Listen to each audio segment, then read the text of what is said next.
বাঁকুড়ার কেঠারডাঙ্গা এলাকায় কদিন আগেই একটি বাড়িতে হানা দিয়ে বিপুল পরিমাণ গাঁজা উদ্ধার করেছিল পুলিশ।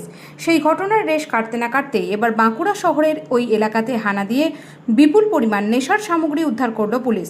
বিশেষ সূত্রে পুলিশ জানতে পারে কেঠারডাঙ্গা এলাকায় জাকির ভুঁইয়া নামে স্থানীয় এক বাসিন্দার বাড়িতে বিপুল পরিমাণ নেশার সামগ্রী মজুত রয়েছে। সেই খবরের ভিত্তিতে অভিযানে নামে বাঁকুড়া সদর থানার পুলিশ। চারিদিক থেকে বাড়ি ঘিরে বাড়ি তল্লাশি চালাতেই বেরিয়ে আসে বিপুল পরিমাণ নেশার সামগ্রী।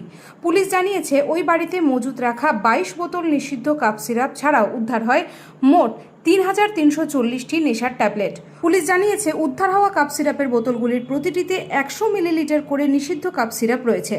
ঘটনায় বাড়ির মালিক জাকির ভুঁইয়াকে গ্রেপ্তার করেছে পুলিশ। তদন্তকারীরা মনে করছে বাড়ি থেকেই ওই নেশার সামগ্রী বাঁকুড়া শহরের বিভিন্ন প্রান্তে সরবরাহ করত ধৃত জাকির ভুঁইয়া।